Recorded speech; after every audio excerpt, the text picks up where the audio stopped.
Hello students. आज हम लोग बात करेंगे open collector output TTL gate की।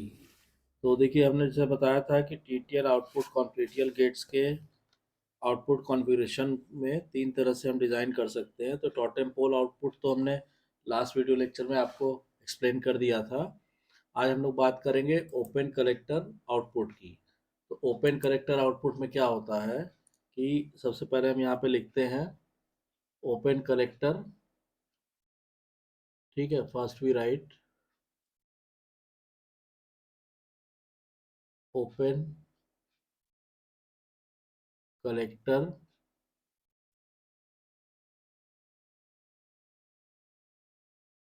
TTL gate. ठीक है, इसमें क्या होता है कि the open collector TTL gate needs an external resistor that must be connected between the collector of a pull down transistor and the supply voltage for proper operation। ठीक है, इसमें आपको एक एक्सटर्नल रजिस्टर की ज़रूरत पड़ती है जो कनेक्ट किया जाता है पुल डाउन ट्रांजिस्टर के कलेक्टर में और सप्लाई वोल्टेज में प्रॉपर ऑपरेशन के लिए। The TTL NAND gate with open collector output is obtained by removing the components Q3, diode D and resistor R3।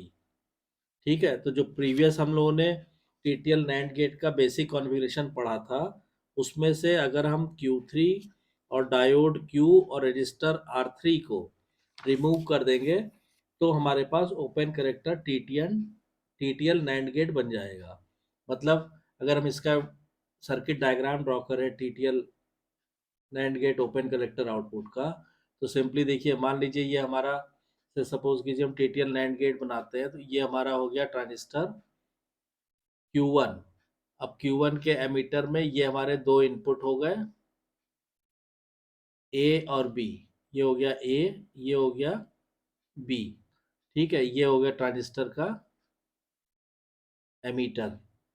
ठीक, उसके बाद ये आरबी के थ्रू हमने इसको पावर सप्लाई से कनेक्ट किया। ठीक है, ये हो गया आरबी। फिर यहाँ पे दूसरा जो रजिस्टर है Q2 ट्रांजिस्टर, वो हमने लगा दिया। ये हो गया हमारा Q2 ट्रांजिस्टर। तो इसको हम कनेक्ट कर देते हैं इस तरह से। ये ये हो गया R1। यहाँ पे प्लस VCC पावर सप्लाई हो गई। और ये Q2 का जो एमीटर है, ये ट्रांजिस्टर Q2 हुआ, ये ट्रांजिस्टर Q1 हुआ। अब Q2 का जो एमीटर है उसको आप बेस रेजिस्टेंस से करके इसको ग्राउंडेड कर दीजिए इस तरह। ठीक, और यहाँ से कनेक्ट हो जाएगा Q4। यहाँ हम आउटपुट लेंगे, ये हो गया हमारा Q4।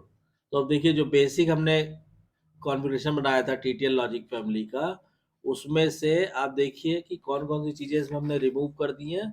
इसमें आपका ट्रांजिस्टर Q3, डायोड D, पिछले वीडियो लेक्चर से आप कंपेयर कीजिए, तो ट्रांजिस्टर Q3, डायोड D और रजिस्टर R3, ये तीनों हमने रिमूव कर दिया है।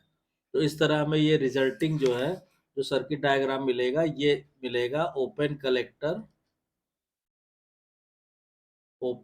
Collector TTL NAND gate. TTL NAND gate का डायग्राम हमें इस तरह से सर्किट डायग्राम मिल जाएगा। ठीक है, अब इसमें क्या होता है कि the resulting diagram is shown in this figure as the collector of Q4 is open. देखिए, ये कलेक्टर Q4 जो है, Q4 का कलेक्टर क्या है, ओपन है। This open collector gate will not work properly unless an external pull up resistor is connected. तो ये देखिए, अगर आप इस तरह से आप छोड़ेंगे तो ये प्रॉपरली काम नहीं करेगा इसका कलेक्टर, जब तक कि इसको एक्सटर्नल पुल अप रजिस्टर से आप नहीं जोड़ देते हैं। ठीक है, तो अब आपको एक्सटर्नल पुल अप रजिस्टर से जोड़ने के लिए आपको क्या करना पड़ेगा, यहीं पे इसी सर्किट डायग्राम में मैं आपको बता दे रहा हूँ। कि इसमें आपको यहाँ पे मैं दूसरे कलर से आपको दिखा दे रहा हूँ। एक एक्सटर्नल पुल अप रजिस्टर आपको यहाँ कनेक्ट करना पड़ेगा, और इस तरह ये कनेक्ट करना पड़ेगा, और यहाँ पे ये आपको कनेक्ट करना पड़ेगा प्लस के 5 वोल्ट सप्लाई से। तो ये हो गया आपका एक्सटर्नल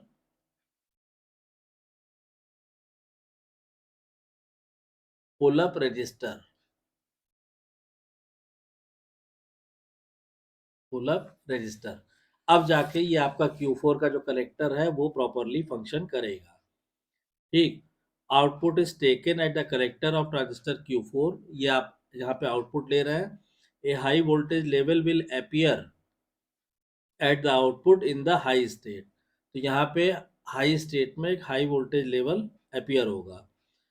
अब देखिए ओपन कलेक्टर गेट कॉन्फ़िगरेशन से फायदा क्या होता है कि open collector gates provide the versatility of wire and operation, और operation with a large number of logic variable. मतलब ओपन कलेक्टर यूज करने से फायदा ये होता है कि this provides versatility of wire and operation, और operation with a large number of logic variable. ठीक है। तो इसको इसको शो करने के लिए आपको क्या करना होगा, आपको हम एक और डायग्राम बनाते हैं। इसको आप देखिए कि मान लीजिए आपके पास ये ओपन कलेक्टर गेट्स हैं। हमने सपोज कीजिए यहाँ पे हमने 3 ओपन कलेक्टर गेट्स बना दिए। एक ये नैंड गेट हो गया, एक ये नैंड गेट हो गया, और एक ये नैंड गेट हो गया। ठीक है। इसमें इनपुट हो गया ए बी, इसमें हो गया सपोज कीजिए सी डी, और इसमें हो गया ई और एफ। ये इसके इनपुट हो गए, ए बी सी डी और ई एफ। ठीक है।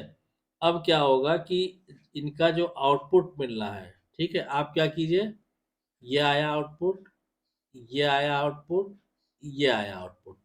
इन तीनों को आप एक पुल अप रजिस्टर से कनेक्ट कर दीजिए ऐसे सप्लाई से।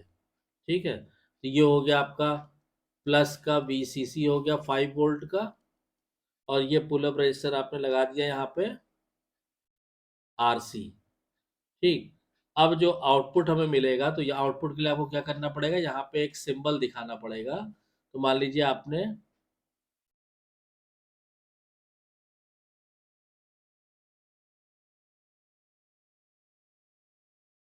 ये दिखाया ऐसे सिंबल से। तो अब क्या होगा कि यहाँ जो आउटपुट मिलेगा आपको, ठीक है, ये यहाँ पे, ठीक, ये जो आउटपुट होगा, that output is equal to क्या हो जाएगा, AB into CD, AB bar into CD bar into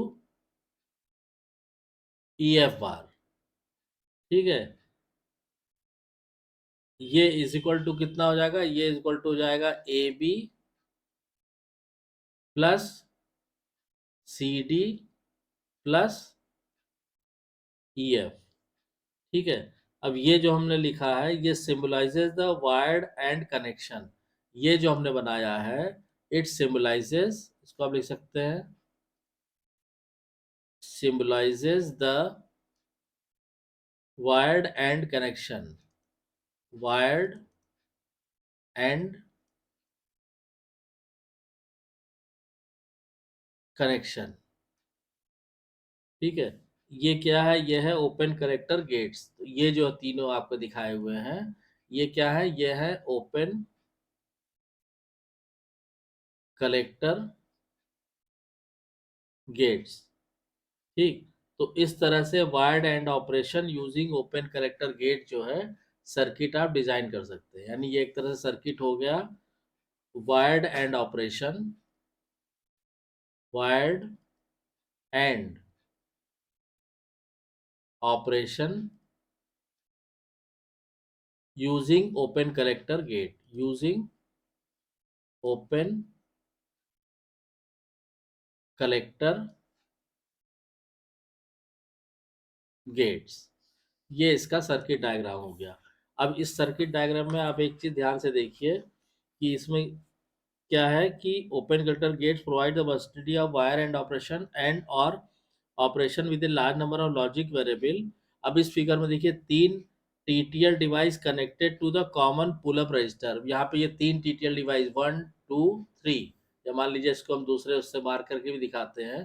तीन टीटीएल डिवाइसेस, एक, दो, तीन, ये तीनों किससे कनेक्टेड है? ये pull up resistor, common pull up resistor से कनेक्टेड है।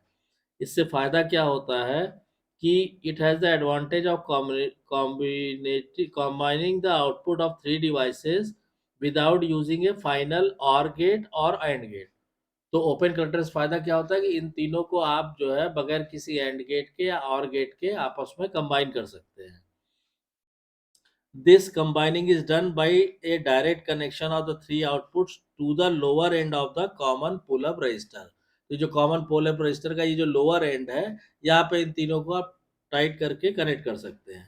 This is very useful when many devices are wire ORed together.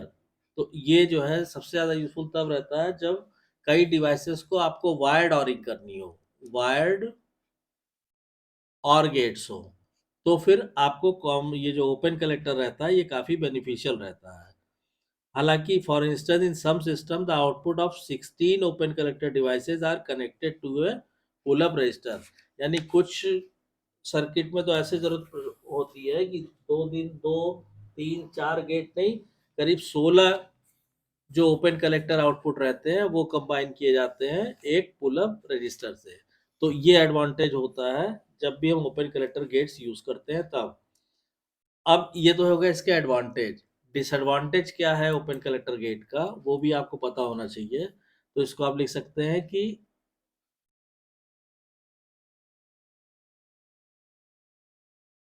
Disadvantages. ठीक है। अब डिसएडवांटेजेस क्या होता है ओपन कलेक्टर गेट का कि switching time delay is increase because the pull up resistance is few kilo ohm, which results in a relatively long time constant when it is multiplied by the stray output capacitance। तो इसका जो switching time delay होता है वो बहुत ज़्यादा हो जाता है। ठीक है। The slow switching speed of open collector TTL devices becomes worse when the output goes from low to high। और जब लो टू हाई होता है तब तो ये और ज़्यादा वर्स हो जाता है, मतलब स्विचिंग टाइम और ज़्यादा हाई हो जाता है, काफ़ी टाइम लगता है। When the output transistor Q4 in the given circuit, जो सर्किट अभी हमने आपको Q4 ड्रॉ किया है, goes into cutoff, then any capacitance across the output has to charge through the pull-up resistor। This charging produces a relatively slow exponential rise between the low and high state। Also the circuit is more sensitive to noise at the output। तो disadvantage, इसके दो disadvantage, एक तो ये हो गया कि जो स्विचिंग टाइम डिले है, स्विचिंग टाइम डिले वो बहुत ज़्यादा होता है, और अगर लो टू हाई हो रहा है तो और ज़्यादा होता है, मतलब और स्थिति खराब हो जाती है। ठीक। और दूसरा क्या है कि दूसरा डिसएडवांटेज ये है कि this circuit is more sensitive to noise. Noise के प्रति ये सर्किट जो है बहुत ज़्यादा सेंसिटिव होता है। सो ओपन कलेक्टर आउटपुट कैसे आउटपुट कॉन्फ़िगरेशन किया जाता है वो मैंने आपको बता दिया, उसके एडवांटेज क्या है वो भी बता दिया, और जो डिसएडवांटेज क्या है वो भी बता दिया। तो आई होप कि आपको ये क्लियर हो गया होगा। अगर कोई डाउट या कन्फ्यूज़न है तो कमेंट लाइन में कमेंट करके पूछिए। और अगर वीडियो कंटेंट पसंद आ रहा है तो प्लीज़ वीडियो को शेयर कीजिए, लाइक कीजिए, चैनल को सब्सक्राइब जरूर कीजिए, सब्सक्राइब करना नहीं भूलिए, और नोटिफिकेशन बेल को ऑन कर दीजिए सब्सक्राइब करने के बाद, ताकि जो भी नेक्स्ट वीडियो डाली जाए उसकी इन्फॉर्मेशन आपको तुरंत मिल जाए। Thank you.